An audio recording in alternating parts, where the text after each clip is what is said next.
Chapter 16, The Shy Princess.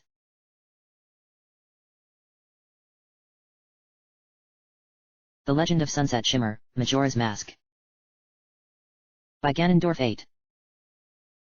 November 14, 2015, written, June 20, 2016, published. Chapter 16, The Shy Princess. What's that? I asked. It looks like Odolwe's head, or at least the mask he was wearing. Twilight answered. You did say that he was a masked jungle warrior when you described him at the start of the fight, but I didn't think you were being serious about it. Still, I'm sensing a mask theme here, and this guy was wearing a mask on his face. I said. I then walked closer to where the mask was floating above the Deku flower, and while I didn't want to pick it up, something in my mind compelled me to do it. I grabbed the mask before holding it up above my head, yet I sensed a strange aura coming from this mask, as though something used to be contained within it. Twilight, are you sensing an aura? Yes, I can, and it has led me to come up with an interesting theory. Do tell. The guardian who protects Woodfall disappeared without a trace, right? That's what Flash Sentry meant, although he didn't exactly say what caused her disappearance.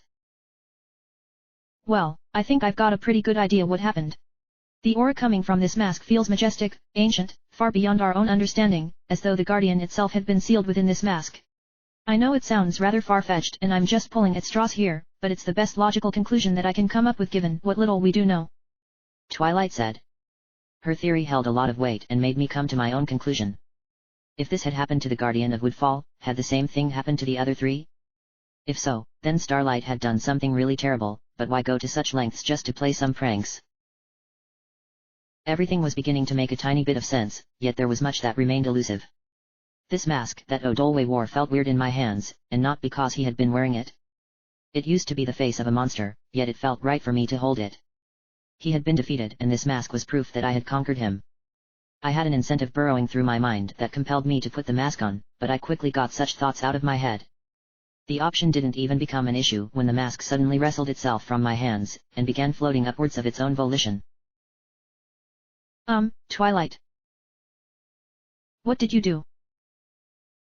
I don't know, but it looks as though this mask has its own plans. I answered. Everything then turned white and I blacked out before waking up several minutes later in a strange place.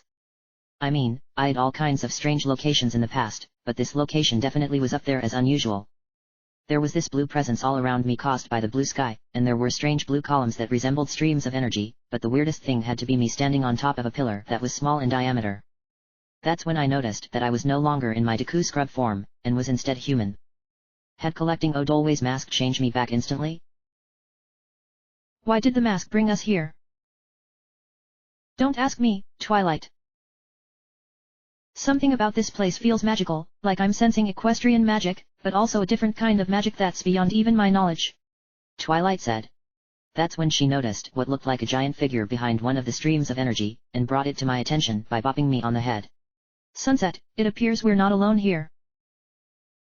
Where? Behind that stream. Twilight answered. I then looked in the direction she pointed at, and a large figure was standing behind the stream. There was something familiar as I recognized the body shape, but I couldn't quite put my finger on it just yet. That must be the guardian whose spirit was sealed inside of Odolwe's mask, but why does it just stand there without saying anything? I mean, what exactly are we supposed to be doing right now? Good question. Why aren't you more interested in this? I know I've seen that particular body shape before, but I guess I was fixated on that instead of why this guardian hasn't done anything other than just stand there. I answered. Suddenly, the guardian took a couple of steps forward, and the moment I saw the multicolored hair shimmering about, my eyes opened wide with shock. Twilight. I know who this is. I can't believe that I didn't figure this out sooner. Who is it? I thought the answer would be obvious to you, Twilight. I answered, my words making her feel confused. Twilight then took a closer look for herself. When she saw the flowing multicolored hair, she immediately came to the very conclusion. Now do you understand who is standing before us? Princess Celestia. Perhaps, or it could be Principal Celestia. I said. This guardian was indeed our mentor, well, my former mentor I suppose due to what happened a long time ago. The point was that we were staring at one of the rulers of Equestria or the principal of Canterlot High, yet there was also some irony at play here. In my last adventure, she portrayed one of the great goddesses who created Hyrule, and now she portrayed what appeared to be a giant woman who wore nothing aside from a golden swimsuit. What in the world is she wearing? I don't think I've ever seen a dress quite like that before. That's a swimsuit, Twilight. What? You've never seen one before, haven't you? No. Well, now you have. I don't think this is the right time to discuss such matters. I'm not surprised at that sudden outburst, but then swimsuits don't exist in Equestria given we usually don't wear clothes. I'll admit that seeing Principal Celestia like this strikes me as odd considering she's usually much more elegant. I said. Seeing Principal Celestia wearing a swimsuit made me feel uncomfortable, but I couldn't blame her for wearing something she had no control over. I doubted she even was bothered and merely has accepted it. Her swimsuit was gold in color, and radiated an aura that made it look like it were brimming with power. I had to remember that while this guardian looked like Principal Celestia, she had no recollection of who she really was. Even someone with her immense power wasn't immune to the dark powers of Ganondorf. How do we begin a conversation? Maybe I should say something. Couldn't hurt. Hello. I asked at the top of my lungs, yet Principal Celestia made no response. I was wondering if you could tell me where me and my friend are? You see, I defeated this powerful monster called Odolwe and left behind a mask that he wore upon being defeated. For some reason, it brought us here to this place and before you. At first, my words fell on deaf ears, but then I heard the sounds of giant footsteps. Principal Celestia had paid attention, and then stepped through the energy stream, showcasing her majestic form. The golden swimsuit was incredibly lovely, especially where it forms like a turtleneck around her neck, yet I wasn't thrilled with the fact that the outfit was one of those high-cut swimsuits. There was one thing I didn't take notice of due to Principal Celestia's face having been hidden behind the energy stream, and that was the various symbols strewn about her face and arms. Those symbols represent ancient writing. Gotten that from Tattle's memories. Yes, but don't bother asking me what they mean. You were the one who freed my spirit that had been sealed within that mask of darkness. Principal Celestia asked, her body lurched forward to get a closer look at me. Yes, you are the one who saved the region that I have sworn to protect, and for that you have my eternal gratitude. It was my pleasure. There is much that eludes you, small human, and it has left you with many questions. While the Great Fairy has taught you some things about this world, there is much that goes beyond even her understanding. While she does possess incredible power, she is merely a fairy, while my fellow giants and I are celestial beings. Principal Celestia said. Giants. I am the first of the 4 giants. We are ancient beings who protect this land from anything that dares to threaten it. Whenever the people need our might, we shall appear upon being called. However, something believes us to be a threat, and so we were sealed within dark masks that are worn by powerful creatures who serve as the source of the problems in the 4 compass points. I take it you desire to save this world from destruction? Principal Celestia asked. Yes. What I am about to tell you is essential if you are to save this world. The moon that falls from on high must not be allowed to cause destruction, so you must call on the 4 of us when the allotted time comes. When you do so, we shall appear just as we have done in ages long past. You must summon us using the Song of Calling, or else this world shall cease to be. Principal Celestia said. She then moved backwards, spread her arms out, and stood in that position as though she were waiting for some kind of signal. Sunset, didn't Principal Celestia mention a Song of Calling? Twilight asked. Yeah, she did say that. Maybe we should ask about that. Might as well. I answered, looking up at Principal Celestia. You said that I need to call on you. How am I to do that? Principal Celestia didn't respond to my question at first, but then she began to sing a series of notes. Rather than simply sing them twice like I had experienced many times in the past, she kept on singing. It sounds like she's trying to teach you a song. Are you sure about that? I think so, but you need to take out the Ocarina of Time right now. Twilight answered. I did as she asked and took it out of my pouch, holding it up to my lips. Give me a second so I make sense of what Principal Celestia is doing. Twilight floated away towards her and began to memorize the song. She floated back with a confused look on her face, yet she wasn't the kind of person who gave up easily. I think I know what notes must be played on your ocarina, so try picturing one of those musical bars, and apply that to what I'm about to do. Twilight began to act like a chime, her way of telling me what notes I needed to play. She repeated the song Principal Celestia was singing twice before handing things over to me, but it took me quite some time to memorize the precise notes. After numerous attempts and a lot of blunders, I finally played the song. It sounded like it was filled with an ancient power, and upon finishing, Principal Celestia stopped with her singing before she lurched forward again. Guess that means I did it. That took you quite some time. Your method wasn't easy for me to follow. Sorry, but it was the best that I could do. Now all we need to do is figure out where to find the rest of the giants, and free them from their imprisonment. Also, I think we should ask her where I'm supposed to play this song. It's not like it can play out of the blue like most songs, I said. Do you think she will answer those questions? I hope so. You have learned the song that shall call us, Principal Celestia said. So by playing it, you and the other three will appear. Correct, small human. Am I right to assume that without the other giants, playing this song will do nothing? The oath to order will summon us regardless of whether you have freed us all or not. This song was used long ago by those who once lived here in this world. It is a power that has been passed down from generation to generation, yet it is a power that has long been forgotten by those who now reside in the 4 compass points. When you play that song when the time comes, we shall appear and aid you with what needs to be done, Principal Celestia answered. Her words held a ring of truth to them, and made me realize I still had a long way to go before I can save Termina. It then dawned on me that perhaps she was aware that the world shouldn't be the way it was, but first, I needed to ask her about where I was supposed to play this new song. You said that I must play this when the time comes. What do you mean by that? The song must be played in the place the people go to worship us. In other words, I am certain you already know the answer, Principal Celestia answered. I had a feeling she wasn't going to give me the direct answer, and instead be cryptic. I wasn't sure if I believed what she said about me already knowing, but I had to trust in her judgment. I knew she wouldn't try to steer me wrong even when she doesn't recognize me. With that question out of the way, I decided to ask her the other one and hoped she would be more responsive. I have another question for you. What is it? I was wondering if you know that things aren't meant to be this way. There is truth to your words. So you know something is wrong. A strange power did radiate across this land before the current crisis, yet why it happened remains unclear. We giants possess a strong connection to this land, and I can confirm that your concerns are correct. However, we do not possess the power to undo such power as it goes far beyond our own reach, but perhaps this is something you must do on your own, small human.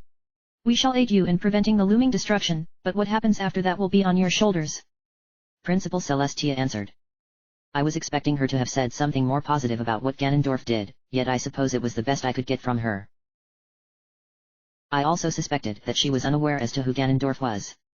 My readings of the Hyrule Historia revealed that the Dark Lord had no influence in Termina. As far as the people were concerned, he never existed here. Now you must return and seek out the next giant who awaits to be freed. Go north beyond the warmth of the land, and into the frigid wastes where life struggles to sustain itself. There, you shall witness firsthand the dark power that holds all in a grip of death, Principal Celestia said. Thank you for everything. Do not forget the oath of order, Principal Celestia said. She then stepped backwards until she disappeared behind the energy stream, and that's when everything turned white. As I was returning, I didn't notice something new happening to Woodfall. A walkway rose up from the depths of the swamp, connecting the entrance with a back entrance to the temple. Sunset? Twilight said.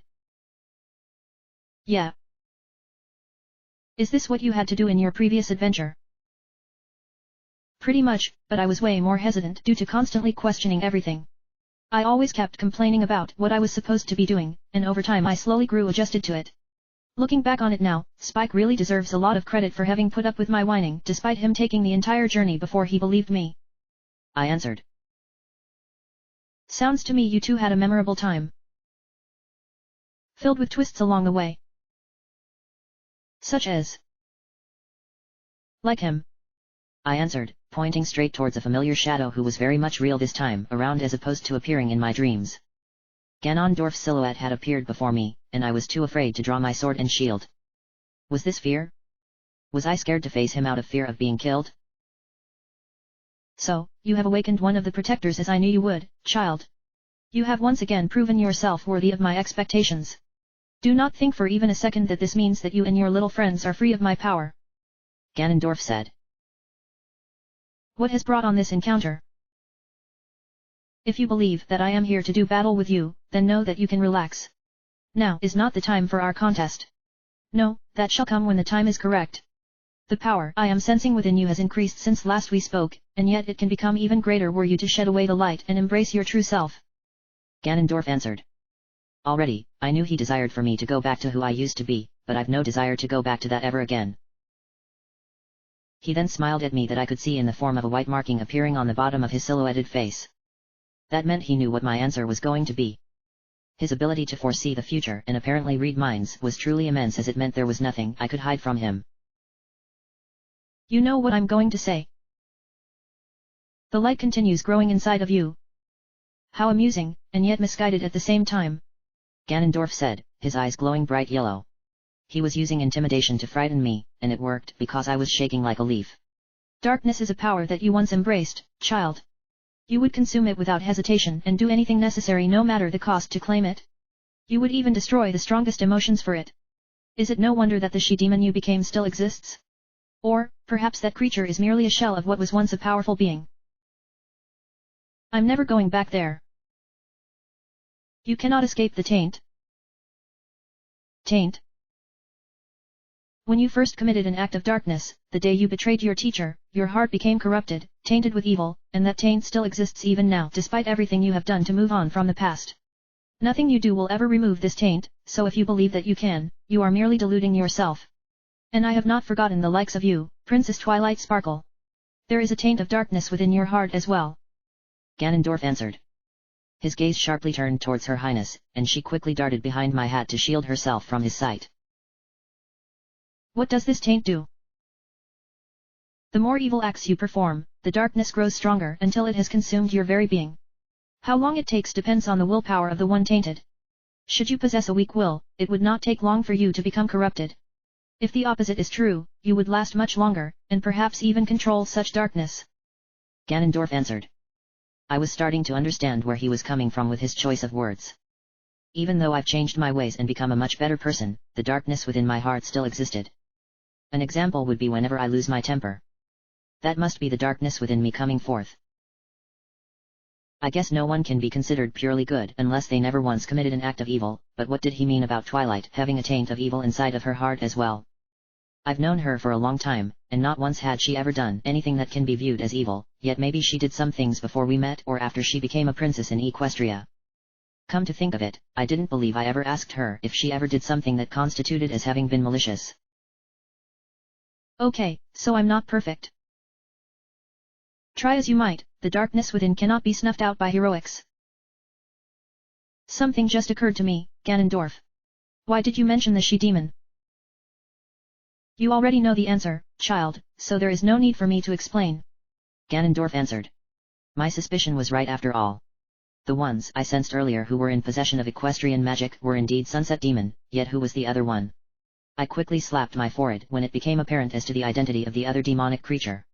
It had to be Twilight's the human and not the pony, at my side form she took on when she was consumed by magic, yet how could that form even exist considering I freed her from it when I extended my hand out in friendship?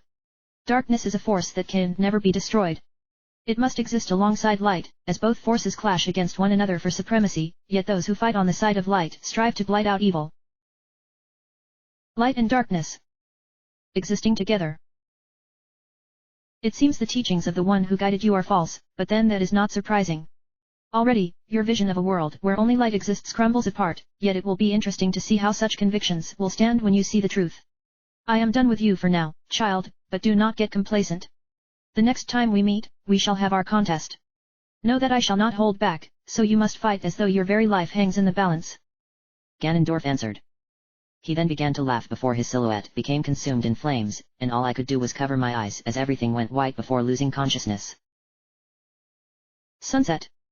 Twilight asked. Ah. I see you're awake. Twilight. It's me, and you've been out for a couple of hours, at least. Twilight answered. I immediately got back onto my feet, and found myself in another room that was different from the one we were prior to Odolwe's mask taking us to see Principal Celestia.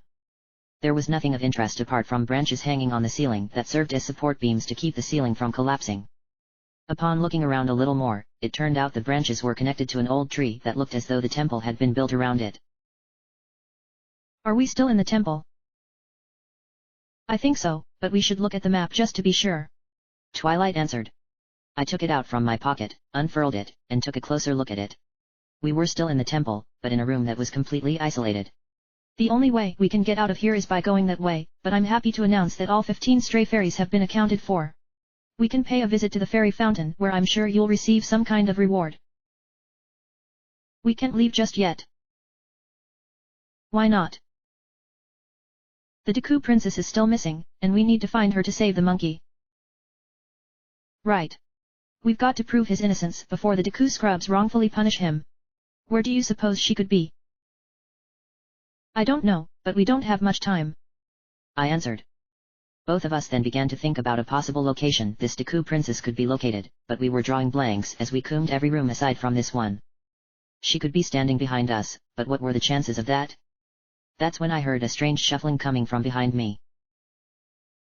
Someone is behind us. It could be the Deku princess.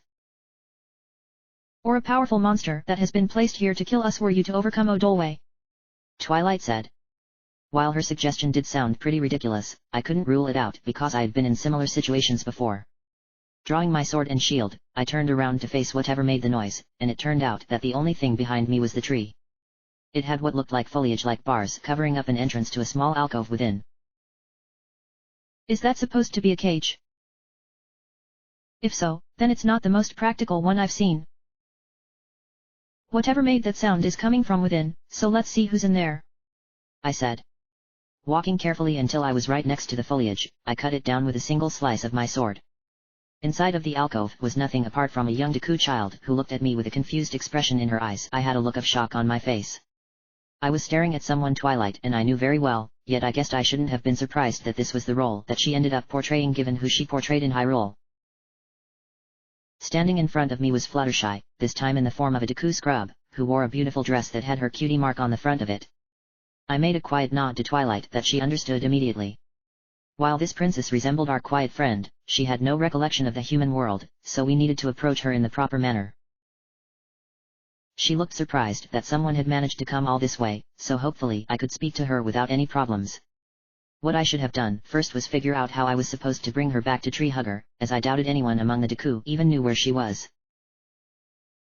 Wah! Who are you? Fluttershy asked. I'm Sunset Shimmer, and this is my friend, Twilight Sparkle. Those are strange names for both a human and a fairy, but pay me no mind. Did you say your name was Sunset Shimmer? Strange, but it feels as though I know you from somewhere, but maybe I've just been stuck in this horrible place for far too long. Fluttershy said. Her sudden outburst indicated that she may have retained some of her memories, yet were nothing more than a fleeting moment. Twilight then bopped me on the head as a reminder that I could potentially bring out her memories were she to do something that revolved around her element of kindness. That meant bringing her back to the Deku Palace to save the monkey, but it seemed she had something else on her mind. Why did your friend just hit you on the head without a moment's hesitation? Fluttershy asked. She wanted to remind me of something.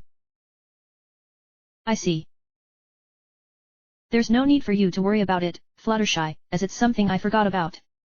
I said, quickly covering my mouth because of saying her real name as opposed to Your Highness. This blunder prompted Twilight to slap her forehead. Fluttershy? That's quite a cute name, Sunset Shimmer, but it means nothing to me. I prefer to be called Her Most Royal of Highnesses of the Deku Kingdom, daughter of the mighty Deku Queen. Oh. Where are my manners? You went and introduced yourself, and I haven't done the same in return to you. My mother would be ashamed if she were to have witnessed my behavior. I am the Deku Princess. Pleased to meet you. Now, let me guess as to the reason you came all this way. Fluttershy said. It felt weird seeing her speak in such a manner given how she was shy, yet Twilight just stood there, jaw dropped because of seeing our friend acting like a princess. The reason I've come here. No need for you to say why, as I have already figured it out, but I do apologize if I stole some of your thunder. Fluttershy said. She was also apologetic, so that was a relief on my heart. Were you, by chance, asked by that monkey to come save me? Her question took me by surprise, for how did she know that I had met the monkey? How did you know? Aha! Just as I suspected. You see, your body smells a little bit like monkey. Fluttershy answered. Did she seriously just say that? I felt offended that she would say something so horrible, but then it compelled me to actually sniff my own body. I almost felt like throwing up because I smelled something foul, the odor that came from the monkey. Fluttershy was obviously not affected by such a smell because she'd been interacting with that particular monkey, but I still felt offended by her remark, and I sure that she knew this. Oh my! You appear upset that I said that. I am so sorry for making such a horrible analogy. Please, can you ever forgive me for saying that? Of course I forgive you. That is a huge relief. I did encounter the monkey who traveled here to this temple with you, and he taught me the song that would allow a Deku to gain access, yet I'd rather not go into complex details. I said. So the monkey made it back fine after all. That's good. I was worried that when I didn't come home, my people would think that monkey had kidnapped me. I know that my mother would never suspect anything of the sort, but her advisors would definitely make such a radical suggestion. They might even convince my mother to go so far as to punish the poor monkey. Fluttershy said. She then began to laugh, thinking that the idea of the monkey being punished was nothing more than a joke, but I knew the truth. I needed to explain things so that she could understand. I don't know how I'm going to say this, but... do you have something I must know? About the monkey being punished. You see, when I last saw him, he had been tied up, and the advisors were insisting. Don't tell me. Are you serious? Fluttershy asked. Judging from my lack of a response, she knew what I said was true. Is mother actually doing that? No, she would never condone such actions.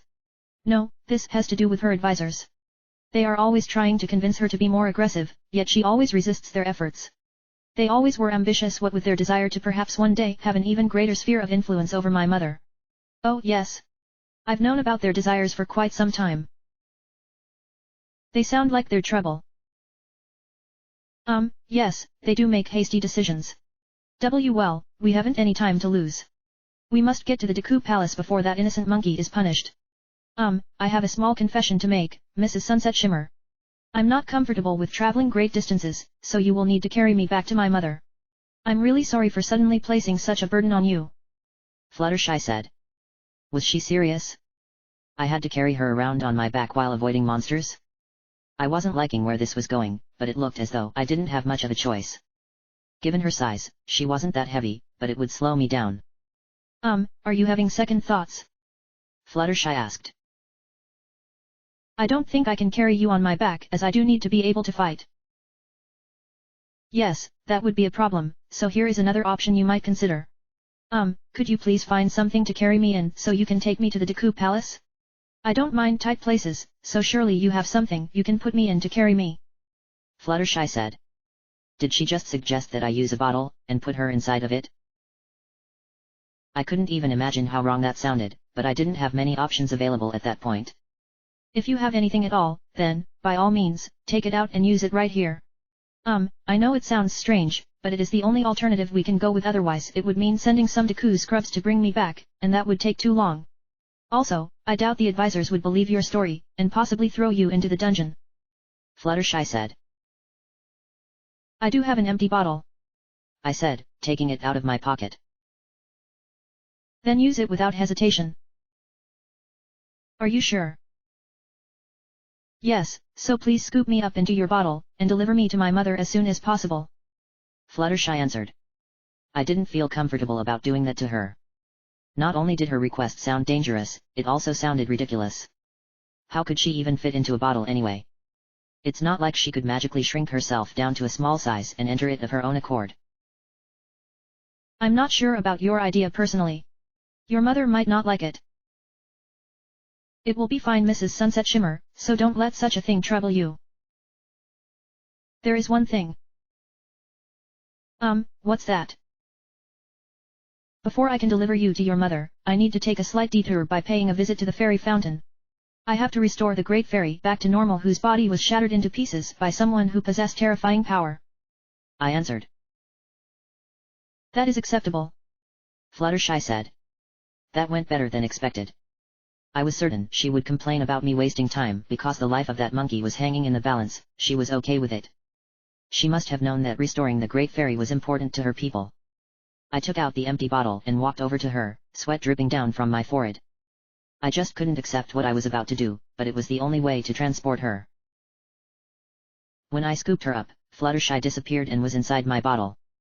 I didn't understand how she managed to pull that off, but she had, and all I could do was accept it for what it was. Hopefully, she wouldn't get sick along the way, as I was going to be doing a lot of running and jumping given the location of the fairy fountain. Why have it in such an inconvenient location? I accepted the fact that only Deku were allowed in this part of Woodfall, but couldn't the great fairy have at least accommodated for a non-Deku? Mrs. Sunset Shimmer. There's no time to lose. Hurry. Take me to the palace as soon as you can. Fluttershy said, her voice struggling with the small space. Knowing that speaking with the great fairy Adajo would most likely take up a lot of time, I had to get to her fountain quickly. That's when I noticed Twilight looking down at Fluttershy's current predicament. Was she truly concerned with the arrangement? Or, was she thinking of something else? What do you make of this? This is just too weird, Twilight answered. I'm surprised Fluttershy was able to squeeze into my bottle without any trouble. Even I don't know how she did that, and I'm the one who relies heavily on logic to understand things. Judging from what she just said, however, she won't be able to hold out for very long, so we need to speak with Adajo before making our way over to the palace before it's too late. I think taking shortcuts are in order, Sunset, so that means jumping down back in the southern swamp area to get to the palace sooner rather than later. We'll cross that bridge when we get to it, so for now we should return those stray fairies, Twilight said. Flut, your highness, I began, quickly fixing my blunder. What do you know about the great fairy of the swamp? She has watched over our land for as long as anyone can remember. While the Guardian protects us, the Great Fairy has taken on a more active role in ensuring we Deku are kept safe. My fellow Deku often question why she chooses to protect all creatures that call the swamp their home, but I know they deserve the same treatment that we receive, Fluttershy answered. It sounds like you have a different way of thinking. Yes, and I hope that I will continue to bridge the gap between the Deku and the other creatures once I succeed my mother. I should also mention about the 4 forces that make up our land. Termina possesses 4 forces that all beings strive for, yet some focus on certain ones based on their perspective, Fluttershy said. It sounded like she was talking about something similar to what I learned during my adventure in Hyrule. That world revolved around the 3 forces that made up the Triforce: power, wisdom, and courage. Was that also apparent here? But, what could the 4th force be? So the Great Fairy of Woodfall represents one of those forces? Yes. A long time ago, we used to have a different Great Fairy, one who represented the force most believe in. She tried her best to guide the Deku on the right path, but they grew arrogant over wanting to fight the other tribes. She would leave us and travel to the cold recesses of the north, yet we weren't without guidance for very long. The Great Fairy who resided in the north chose to come here, believing that her knowledge could serve us better than offensive muscle, Fluttershy answered. I didn't think that was possible. My people can be truly stubborn. I'm sure they're not all bad. My father was one of the most tyrannical Deku you could imagine. His father was the same as was his father before him. Every Deku king for the past few hundred years has ruled with merciless intent, stemmed from their boisterous ego. My mother was able to soothe my father's tormented heart, and he changed his ways months before he wilted. She has since adopted a kind, benevolent stance that has been challenged by her advisors, Fluttershy said. I offered condolences to her unfortunate loss, yet she waved her hand and told me that it wasn't something I should allow to affect my own judgment. The Deku have always been warlike out of the need for self-preservation of our species. Why do you think the other tribes look down on us so? We abused their kindness and now they treat us like parasites. I don't blame them for that. Do you think their opinions will change? That is my wish when I assume the throne. No, now we must hurry to the Great Fairy. I believe I've wasted some of your precious time as well as my own. Again, do not worry about my current arrangement. Please hurry and visit her. Fluttershy answered. I wasn't sure how I felt about having Fluttershy travel about in a bottle, yet I had no other choice. Sighing, I left Woodfall Temple in the only direction available to me, and was back outside where a lengthy walkway stood before me. It must have risen from the depths of the swamp, yet I wasn't going in that direction, at least, not yet. The fountain was in the opposite direction, so that meant having to go back the long way around, unless I were to warp, which would save me some time. Deciding that warping would save me some time, I took out the Ocarina of Time, and prepared to play the Song of Soaring. As I was doing this, I began to wonder what might be happening elsewhere in Termina. Despite only having visited one region, in addition to Clock Town, my curiosity proved too strong to simply ignore. I knew that whatever was going on, I was going to become a part of it. Whew. That was much harder than expected. Who knew that lugging around that casket would prove to be a real hassle for us? Besides, whose bright idea was it to have the burial mound right up here on top of such a high plateau? The elder could have just said to bury her with the rest of our fallen brothers in the crematorium behind the village, yet he was insistent on having her buried here high above everything. The great Darmani was a hero among us. I know, but why go to all this trouble? You do make a valid point, yet she was the greatest among us Gorons for a reason. Despite being rather stoic at times, and almost feeling like she were a ghost, she proved herself by fighting off against those wild monsters that stumbled into the village. I guess the quiet ones are capable of doing great things when necessary to protect those they care about. So why bury her up here? The elder always said that those among us who did great things are buried in a place of honor upon their death, so that their spirits can continue watching over us from. Whether there is any truth to it remains to be seen, because no one has ever died, and come back to life in order to share such an experience. The great Darmani was to become the next chieftain of our tribe so that the elder could finally step down to focus on caring for his son, but fate had other plans. Do you think she would have accepted? Without a doubt. Darmani always thought about being our leader, yet it never came up what with her constantly having to fight against the evil that threatened us. Such a tragic loss, brother. The Goron pride has been shattered. Why did she have to die? It's this accursed cold snap we're having. Ever since that strange child wearing that mask came to our village several days ago, the weather around here has gotten even more unbearable, and we're already used to such cold conditions around this time of the year. Darmani said that something was going on at Snowhead Temple. That was where the child had gone, so she took it upon herself to investigate to find the source of the cold. Of course, everyone in the village knows what happened next, which is why we're up here burying her casket in this special graveyard dedicated to her. Morale around the village has been pretty abysmal ever since she passed away, and the cold weather continues to worsen, not to mention our food supplies have been running low. If this keeps getting worse, we're bound to starve to death or even freeze were that to happen instead. I thought Big Orin was supposed to be watching the temple. He was, but no one has seen him lately. Do you suppose he witnessed the great Darmani's last moments? Maybe, but only he knows for certain. Whatever became of the elder? He decided to check out the temple himself, believing that someone had to do something, but he hasn't been seen in several days. I know that his age does slow him down tremendously, but not even the elder would be taking this long. Yet, because of his extended absence, everyone else has been trying to keep his son from getting worse, but so far their efforts have failed to raise up his spirits. Do you think this is the end? For us, or for this world? What's the difference? If you were referring to us, I'd say we will be wiped out of existence within a matter of days should things continue on as they are, but if you were referring to the world coming to an end, we have about 2 more days before the moon crashes. I hear that the impact will be so severe, no corner of Terminal will be safe, so all those who plan on fleeing are merely wasting their time. Nothing can be done to stop this impending disaster, and those who think they can make a difference are kidding themselves by believing that a miracle will occur. I guess so. On another note, the mountain smithy has had his business come to a halt because of the cold, making it impossible for him to do his work. Can you blame him? Snowhead is freezing in places that haven't experienced such conditions in centuries. We really could do with his kill being active. It got frozen over when the cold came, so now all he does is sit around and mope all day. A shame no one found any hot spring water. There was the one that the great Darmani is buried under, but we had to cover that up with the grave marker. Our own blunder has doomed us. Have you figured out how we're supposed to get back down, brother? After all, we Gorons don't like heights all that well, and for some reason I can't see the pathway we used to make our way up here. The path is gone. Yep. Then it appears our fate has been sealed, brother. If we can't find our way back down, we'll freeze to death up here. Considering that the world will be coming to an end within the next 2 days, I suppose freezing would mean not seeing the end of everything. How long do we have? Maybe several hours, provided we stay out here.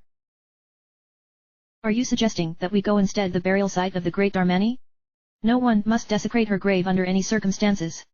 We Gorons know that would be a violation of our most sacred laws, and would bring shame to her spirit who even now lingers in death. I have a feeling Darmani can't rest in peace as what is befalling us here was something she gave her life to see resolved, so she must be in a terrible predicament where all she can do is watch from the beyond. After playing the Song of Soaring, I warped back to the small platform on the other side of that house, the Deku marker. I had to essentially make my way over to the fairy fountain by taking an alternate route using the Deku flowers. The monsters had since respawned, but I had enough magic to take care of them by using bubbles. When I put on my mask and assumed my Deku form, the reaction I received from Fluttershy was to be expected. Gasp! You can become one of us? Fluttershy asked. It's rather complicated, I answered. I should say so, considering you changed from a human into a Deku just so that you could make your way over to the fountain. Didn't that hurt? I mean, your body changing must have been very painful to go through. Fluttershy said. Hearing her say that brought several tears to my eyes. Someone else aside from me understood that changing forms was very taxing, and while Twilight had often asked me if I was okay upon changing, I pretended that I was okay. In truth, my body struggled for a few minutes every time I changed.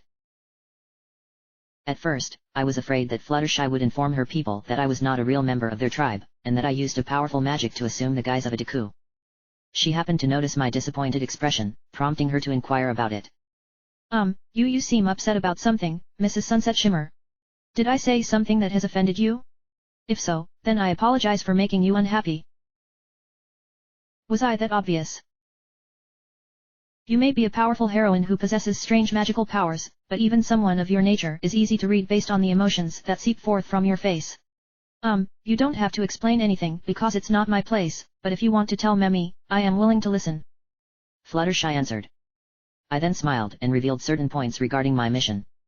I had to refrain from telling her about certain points not because she would believe them or not I doubted she would even believe me, but rather because some things aren't meant to be known.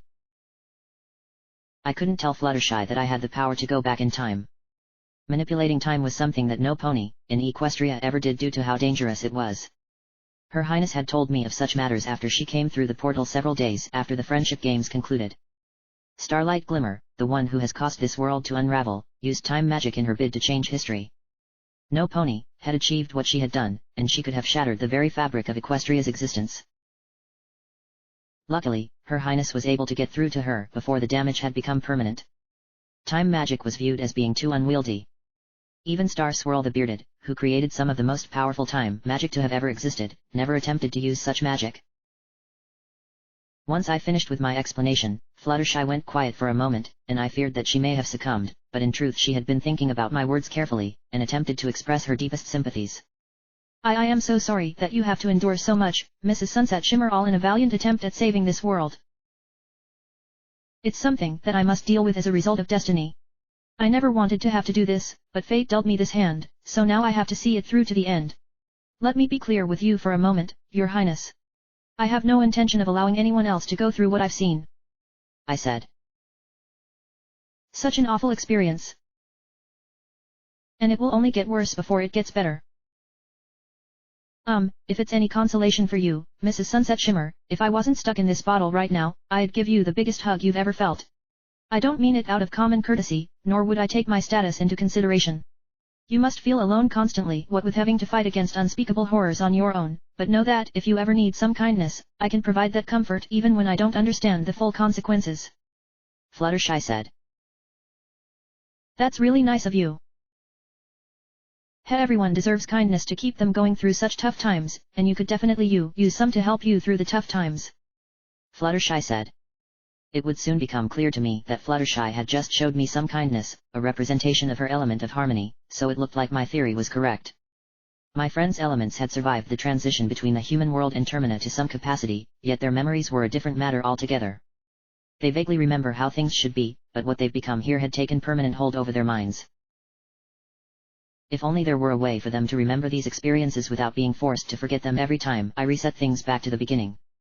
I'd thought about it before, but that was because Pinkie caught me off guard with her laughter, yet I shrugged it off as a coincidence and nothing more. Now, after seeing Fluttershy's display of kindness, I didn't think it was coincidental, but rather the result of her element wanting to come through in a place that's foreign to it. But this was only 2 of the 5 elements that our friends possessed. I didn't include Her Highness as she already knew what was going on, and I couldn't include myself due to not having my own element. For the next several minutes it felt like forever due to how much got in my way. I used the Deku flowers to fly from platform to platform, all while taking care of any mad scrubs and hiplopes that attacked. Despite having grown a little stronger after my fight with Odolway, these simple creatures continued to give me problems. Perhaps I needed some extra training at that swordsman school or a better grasp at fighting as a Deku scrub. Fluttershy didn't think that way at all. She was very impressed with how I conducted myself. I see that you can use magic as a Deku. It allowed me to overcome some hard challenges. You should feel honored that you have been blessed as such. Most Deku never acquire magic and grow jealous of those who were fortunate enough to receive such a gift. Fluttershy said. Thank you for your kind words, Your Highness. Never allow jealousy to consume you. When I finally reached the Great Fairy's fountain, I decided to enter as a Deku scrub instead of a human. I didn't know why, but something compelled me to stay in my current form. Inside of the fountain resembled the one from Clock Town, yet the assortment of fairies that hung out in the center looked confused as I approached. They were the same green color as the stray fairies I acquired throughout the temple, so I knew that I was in the right place. The moment I got close enough, the stray fairies exited my body, and merged together with their fellow fairies before Adajo appeared in front of us.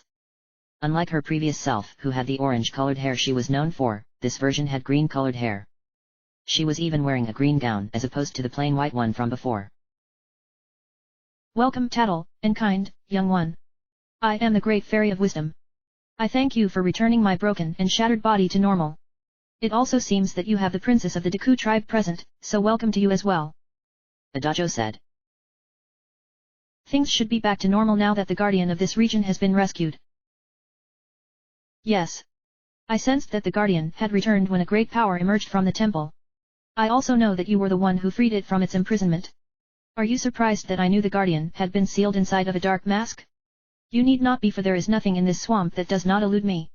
However, my own judgment was my downfall when the masked child came. I believed her to be a curious little imp, yet I did not realize that she possessed such terrifying power.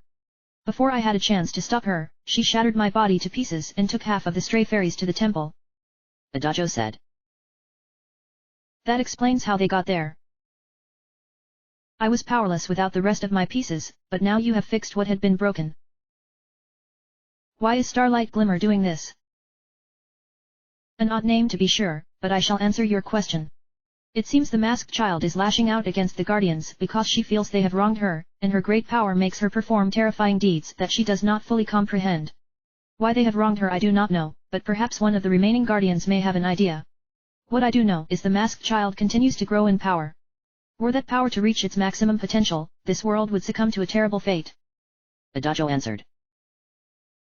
Then I need to awaken the other giants, and stop the moon from crashing. That alone will not save this world. Adajo said. Her words immediately crushed my spirit.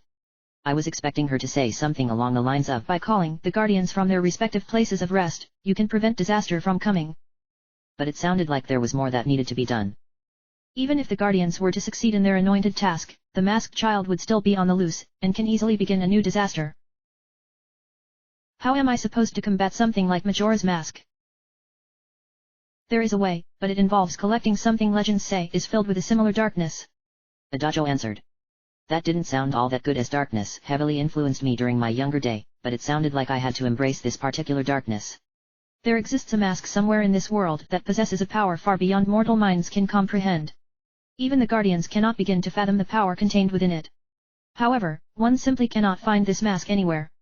The same legend states that when one has collected all known masks that exist in this world, the power shall become theirs. How many masks are there? I would say about 2 dozen. 2 dozen? It may sound like a steep task, young one, but this mask is one that not anyone is able to wear. The dark power can corrupt any who try to control it, so unless you become one with the darkness, any attempt to control such power would result in your death. You would also need to possess a willpower stronger than any mere mortal. If you desire to defeat the masked child, obtaining this dark mask may be your only chance at securing victory. Adajo said. Isn't there any other way? You could overcome these forces through your own abilities, but your success would be slim at best. So where can I find additional masks? There is a mask in the possession of one who commands fierce loyalty to her sovereign, and awaits in a place that can be accessed from the palace. I am certain that you know who this person is. Adajo answered. I didn't know why she wanted to be cryptic, but it wasn't difficult to figure out. She gave it away when she mentioned the word loyalty. This mystery mask was in the possession of Mrs. Cheerilee. While I wanted to inquire about other masks, I needed to return Fluttershy to Tree Hugger before doing anything else. Just as I was about to thank Adajo and take my leave, she suddenly began talking about another mask. There is another that can be found in the swamp, but you do not possess the appropriate equipment to claim it. What do I need to get it? You will require magical fire, but not from your own body. The fire you seek can soar through the sky. Adajo answered. Her words were again cryptic, but I didn't know what she was talking about. What I did understand was that I needed more items than what I currently possessed, so for now collecting that other mask wasn't possible. Adajo didn't mention a location for this other mask, but my mind came up with one idea. I recalled passing by the cave entrance that had the cobweb covering it. If I had to go there to claim a mask, then it would have to wait until I could acquire what I need. Adajo then brought something else to my attention. Kind young one. I shall now give you a reward for returning my shattered body to normal.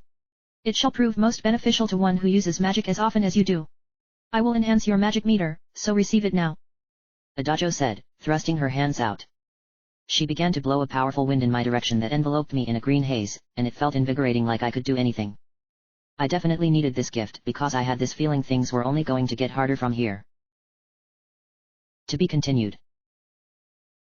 End of chapter.